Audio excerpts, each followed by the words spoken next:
Modern Queen Tales presents The Kingdom Maker's Vow. Chapter 1: The Dust and the Diamonds. The air in the upscale Manhattan restaurant smelled of white truffles, aged oak, and old money. It was a stark, almost suffocating contrast to the scent of the sun-baked earth and monsoon rains I had grown accustomed to over the last 3 years in Nairobi. I sat at the corner booth of Le Ciel, wearing a simple, unbranded linen dress I had purchased at a local market before my flight. My hair was tied back in a plain clasp, my face free of makeup. I hadn't bothered to dress up for Quentin. I had thought, rather foolishly, that after 3 years of maintaining a long-distance relationship while I built schools and funded agricultural programs in East Africa, he would just be happy to see me. I was wrong. Quentin MacKay, heir to MacKay Enterprises, sat across from me, looking at my linen dress as if it were an infectious disease. His tailored Armani suit seemed to act as a physical barrier between us. "Hanna," he sighed, checking his Patek Philippe watch for the 3rd time in 10 minutes. "I really wish you had told me you were coming back today. I would have sent an assistant to take you shopping before this." He gestured vaguely at my entire being. "I wanted to surprise you," I said evenly, keeping my voice neutral. I took a sip of my sparkling water. "I finished my charity initiatives early. The foundations are self-sustaining now." "Right."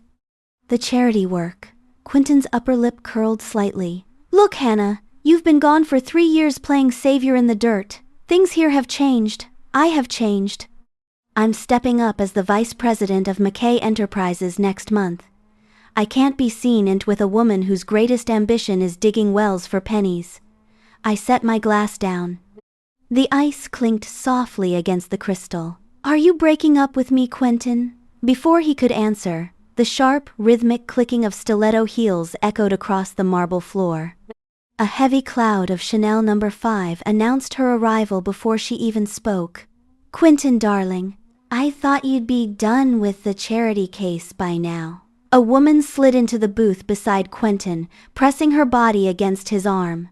She was striking, in a heavily manufactured way, perfect blonde blowout, a dress that cost more than a mid-sized sedan, and a diamond tennis bracelet that caught the restaurant's ambient lighting. I recognized her immediately. Sydney Carter. Her family owned the largest logistics firm on the East Coast. Quentin didn't even have the grace to look guilty. He wrapped an arm around Sydney's waist. "Hanna, this is Sydney, my fiancé." "Fiancé," I repeated. The word tasted like ash, but strangely. It just made me cold. "We were still together yesterday when you texted me good morning. Oh, please." Sydney laughed, a high, tinkling sound meant to draw the attention of the surrounding tables. "Quentin told me all about you, the penniless do-gooder who thinks love can pay the bills. Look around, sweetie, you don't belong here. Quentin needs a woman with status, an elite family to merge with. Not a girl who smells like mosquito repellent." Several heads turned toward our table. Whispers broke out among the socialites dining nearby. "Isn't that the MacKay heir? Who is that drab girl with him? A maid?" Sydney Carter put her in her place. "Good riddance." Quentin tossed a $100 bill onto the table. "Buy yourself a cab ride back to whatever hostel you're staying in, Hanna." "Quentin." "It's over. Please don't contact my office. My security has your photo." They stood up together, a picture-perfect couple of high society, and walked out of the restaurant, leaving me sitting alone in a sea of mocking whispers. I looked at the $100 bill resting on the pristine white tablecloth. Slowly, a genuine smile crept onto my face. If only Quentin knew. He thought I had spent the last 3 years in Africa doing lowly volunteer work because I had no money. He didn't know that the charity was just a front. A way to stay out of the public eye, while I managed the largest flow of capital the global markets had ever seen. My name is Hanna Isaacs. But to the elite circle of global finance, the prime ministers, the tech billionaires, and the old money patriarchs who ruled the world, I was known simply as the Kingdom Maker. I was the sole CEO and founder of the Orbis Conglomerate. I created the economies that allowed families like the MacKays to pretend they were powerful. I picked up the $100 bill, left it as a tip for the waiter, and walked out into the crisp New York night. Chapter 2. The Contract. The rain started the moment I stepped onto the pavement. I didn't have an umbrella, and my driver wasn't scheduled to pick me up for another hour, as I had expected dinner with Quentin to last longer. I stood beneath the awning of the restaurant, pulling my thin jacket tighter around my shoulders. "Miss, you're blocking the valet." I turned. Standing a few feet away, sheltered beneath a massive black umbrella held by a stoic bodyguard, was a man who seemed to absorb the light around him. He was tall, with sharp aristocratic features, piercing gray eyes, and an aura of absolute authority. He wore a bespoke three-piece suit that made Quentin's Armani look like child's play.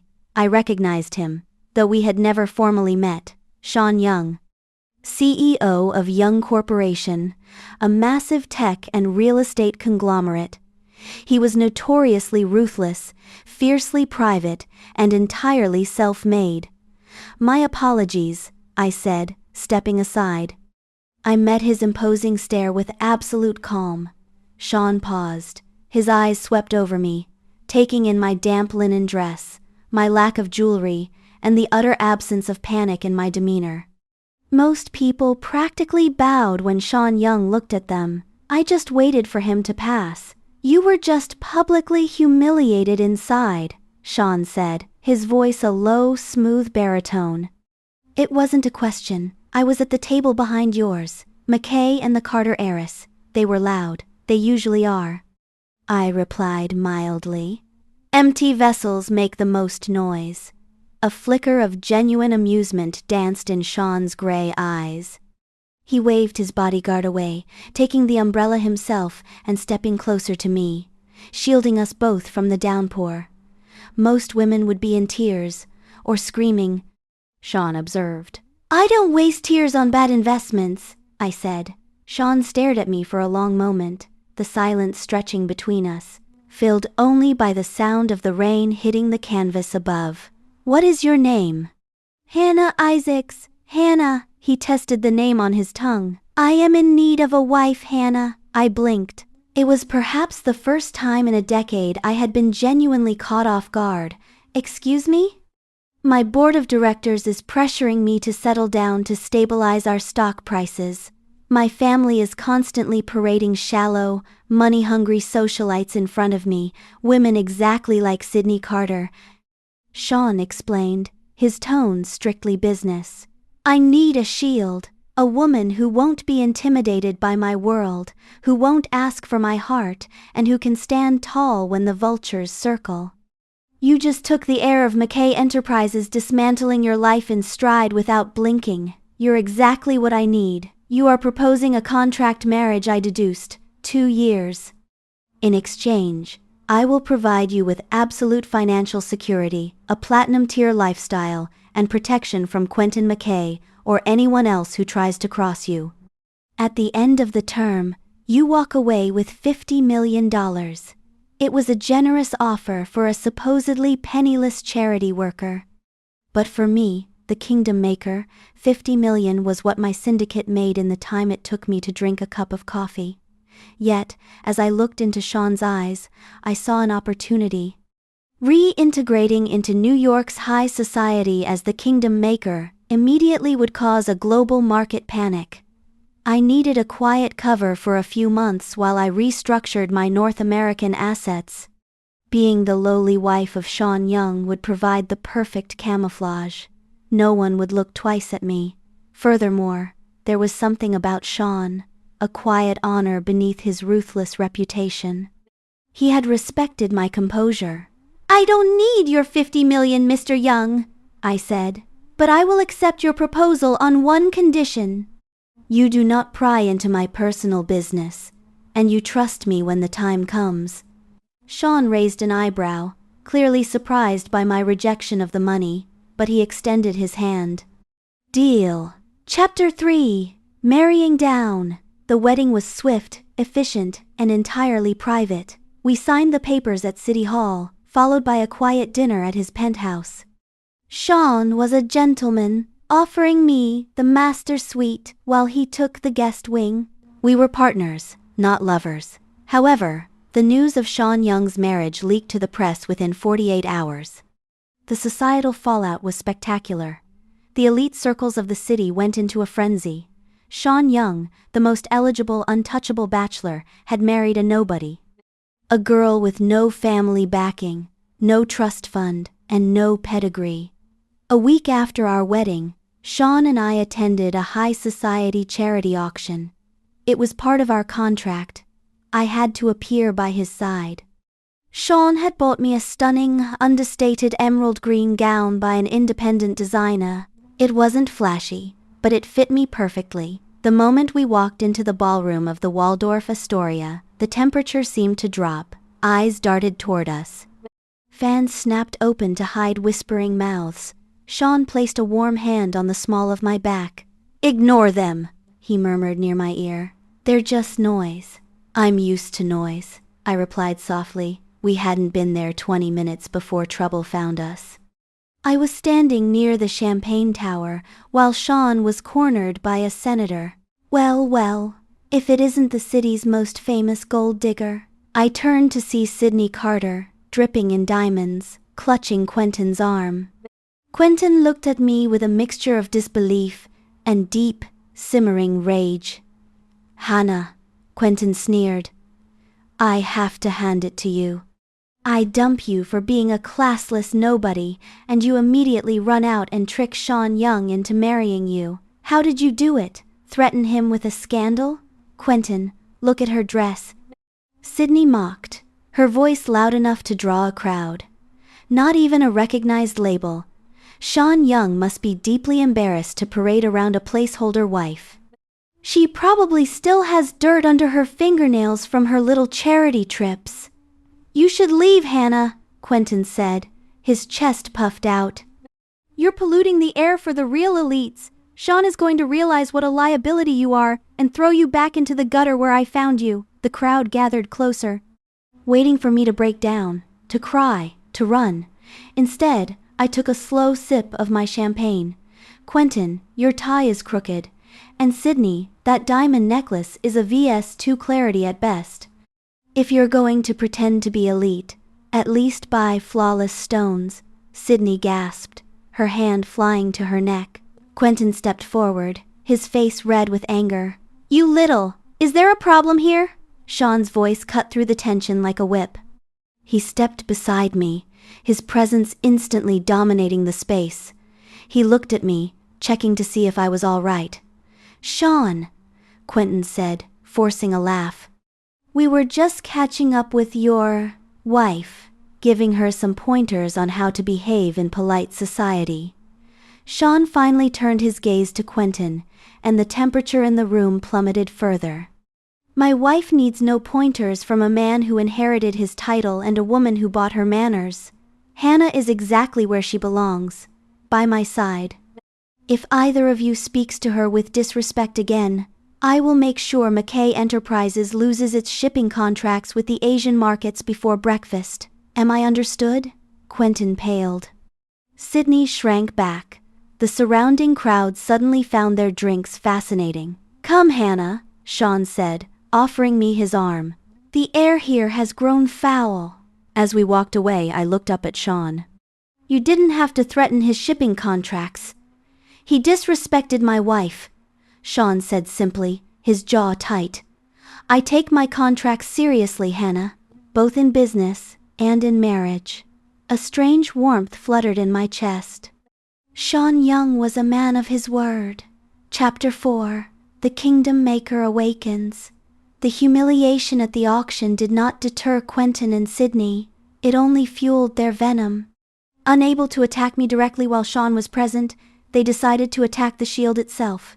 They went after Young Corp. Because of our marriage, society deemed Sean to have weakened his position by not allying with a powerful family. Quentin convinced his father to aggressively target Sean's supply chains, buying out manufacturers and bribing logistics companies to delay Young Corp's materials.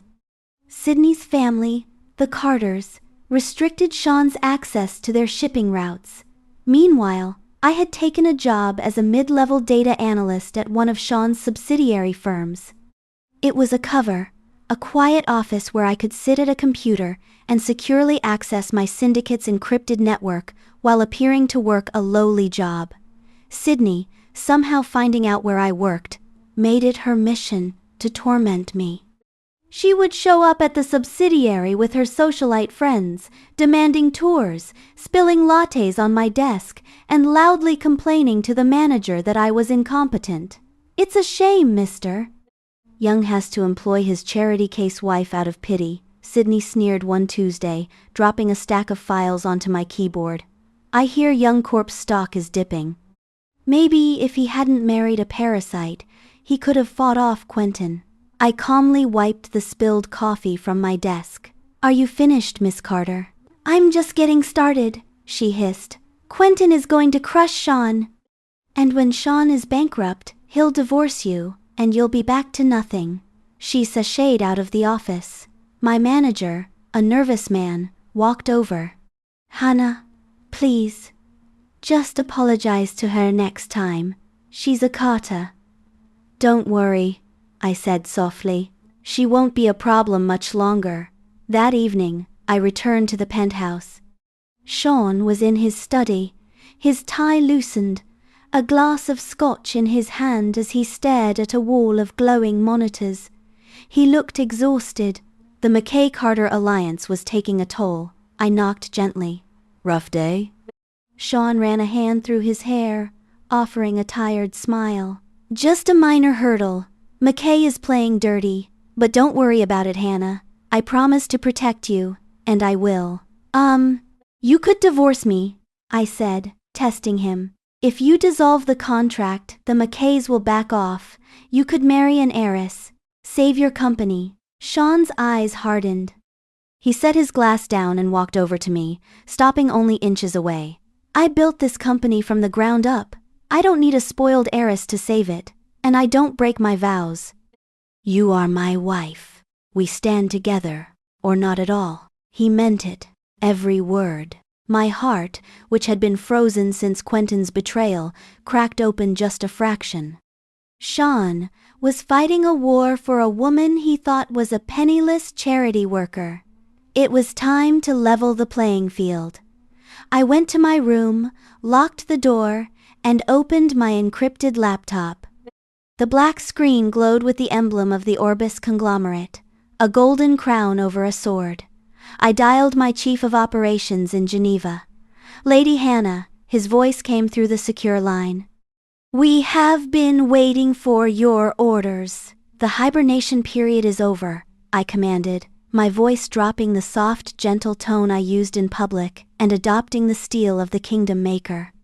"Begin Phase 1. Quietly buy up the debts of the Carter logistics firm. Do not alert them. Furthermore, contact the European suppliers for MacKay Enterprises. Tell them the Orbis Conglomerate strongly suggests they double their tariffs on all MacKay imports." "Understood. Will we be making a public move soon?" "Yes," I said, my eyes gleaming in the dark room. "Quentin MacKay is hosting the Centennial Gala next week. I want you to leak a rumor to the press.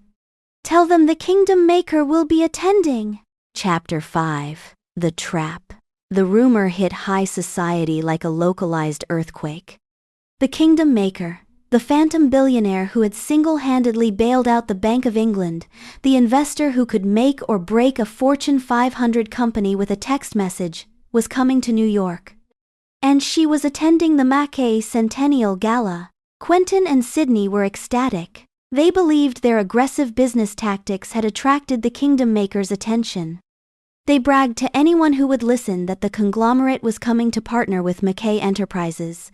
Sean, however, was tense as we rode in the back of his Maybach toward the gala. "Keep close to me tonight, Hanna," Sean said, adjusting his cuffs. "Quentin is going to try to humiliate us. He invited us specifically to show off in front of the Kingdom Maker." He wants to prove he's the alpha in the room. I'm not afraid of Quentin, I said, adjusting the bodice of my dress. Tonight, I had commissioned a custom dress from a master atelier in Paris. It was midnight blue silk, embroidered with crushed diamonds that shimmered like stars. A necklace of flawless, deep ocean sapphires rested against my collarbone. Sean had stared at me for a full minute when I walked out of my room, instead of asking how I afforded it. He simply offered his arm and said I looked breathtaking. We arrived at the grand ballroom of the Pierre Hotel. The room was a sea of tuxedos, glittering gowns, and desperate ambition. Every major CEO, politician, and socialite was present, their eyes darting toward the VIP entrance, waiting for the kingdom maker. Quentin and Sydney stood at the center of the room, holding court. When they saw us enter, a malicious grin spread across Quentin's face. He grabbed a microphone from the bandstand. "Ladies and gentlemen," Quentin's voice boomed over the speakers. The room quieted. "Welcome. Tonight is a night of celebration for MacKay Enterprises.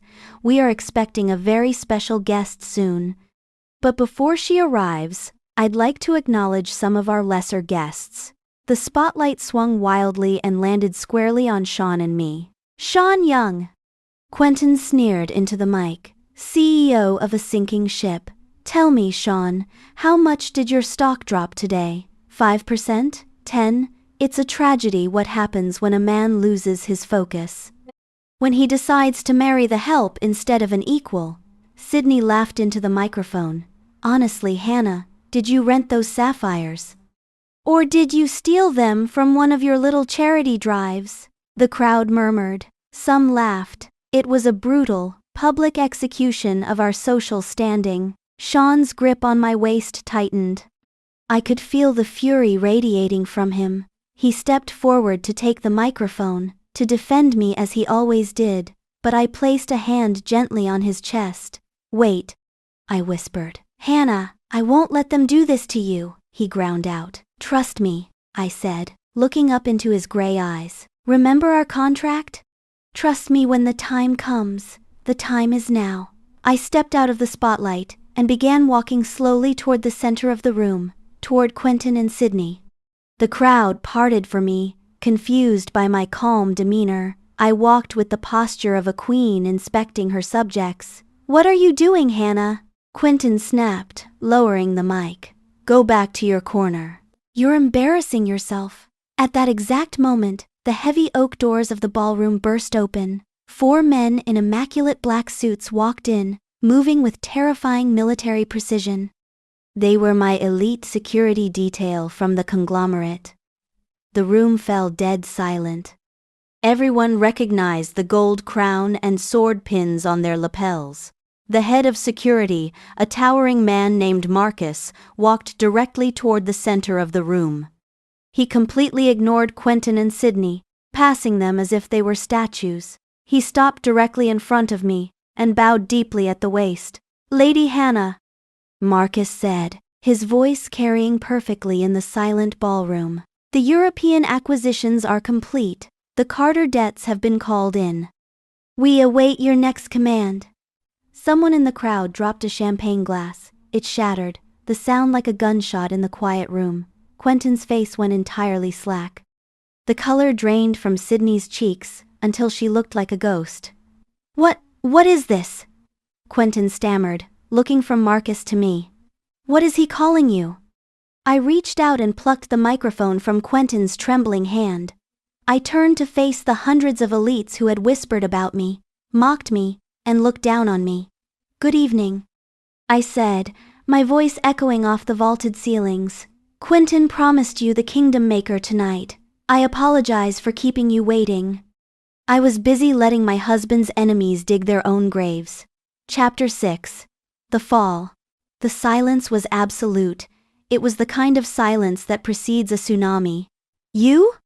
Sydney whispered, her voice cracking. "You're the kingdom maker? That's impossible. You're a charity worker. You were covered in dust." "I build infrastructure in developing nations because I own the banks that fund them, Sydney," I said coldly. I turned to the crowd. For the past month, MacKay Enterprises and Carter Logistics have attempted a hostile blockade against Young Corp. They did this believing Sean Young was weak because he married me. I began to pace the stage, the diamonds on my dress catching the light. Let me make one thing perfectly clear to everyone in this room. Sean Young is under the absolute, undisputed protection of the Orbis Conglomerate.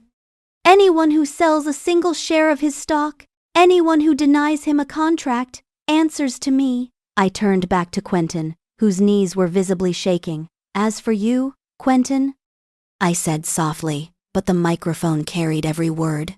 You thought I was beneath you. You thought your inherited wealth made you a god. But wealth is an illusion, Quentin. It only exists because people like me allow it to. I snapped my fingers. Marcus stepped forward with an iPad and handed it to Quentin. Check your family's accounts, I ordered. Quentin stared at the screen. A choked sob escaped his throat. Our credit lines. The European suppliers. They've all pulled out. Our shares.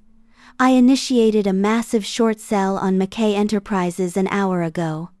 I explained clinically. Combined with the supplier tariffs I enacted, your company is currently in a liquidity crisis. You are bankrupt, Quentin.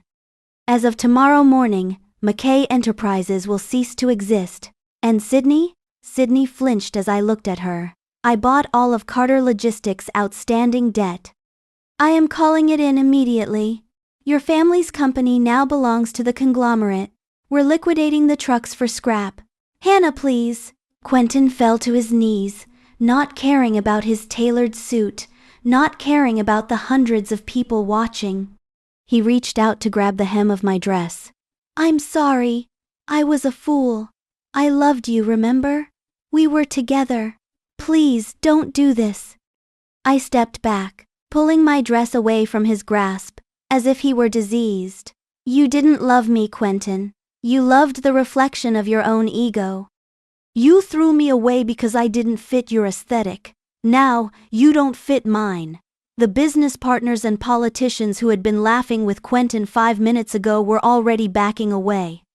They were pulling out their phones, frantically calling their brokers to sever all ties with the MacKays and the Carters. In the span of 5 minutes, Quentin and Sydney had gone from the apex of high society to complete untouchables. I handed the microphone to Marcus and walked down the steps of the stage. The crowd parted for me again. But this time, nobody was whispering insults. Men bowed their heads. Women averted their eyes in deference. I was no longer the placeholder wife. I was the architect of their universe. I walked straight to where Sean was standing. For the first time since I met him, the great Sean Young looked completely stunned. His gray eyes were wide, scanning my face as if trying to reconcile the quiet woman who ate takeout on his couch with the financial titan who had just executed 2 corporate empires without blinking. Hanna, he breathed. I believe we have a contract, Mr. Young, I said, a small genuine smile touching my lips. Shall we go home? The air here has grown foul. A slow, brilliant smile broke across Sean's face. It transformed him, wiping away the coldness and leaving only a fierce, burning admiration. He offered me his arm, bowing his head slightly. Lead the way, my wife. Chapter 7, The Vow. We rode back to the penthouse in silence, but the air between us was electric. The quiet rain of New York tapped against the tinted windows of the Maybach. When we entered the penthouse, I kicked off my heels and walked over to the floor-to-ceiling windows. Looking out over the glittering skyline of the city, I owned a significant percentage of the buildings I was looking at. I heard Sean pour 2 glasses of scotch. He walked over and handed me one. So, Sean said, leaning against the glass next to me, the Kingdom Maker, are you angry? I asked, looking down at the amber liquid. I deceived you. I let you fight my battles and stress over your company when I could have ended it with a phone call. Sean took a sip of his drink, his eyes fixed on me. Hanna, when I met you in the rain, I knew you were someone special. I saw a woman with a spine of steel, I didn't care if you were a billionaire or a beggar. I married you because of who you are in here." He tapped his chest, over his heart. "You defended me," I said softly. "Even when you thought I was a liability, even when it cost you. No one has ever done that for me. Everyone only ever wanted my money, or my status. You just wanted me to be safe." Sean reached out and gently tucked a stray lock of hair behind my ear. His touch sent a shiver down my spine that had nothing to do with the cold. "I told you I needed a wife who wouldn't flinch," Sean murmured, stepping closer.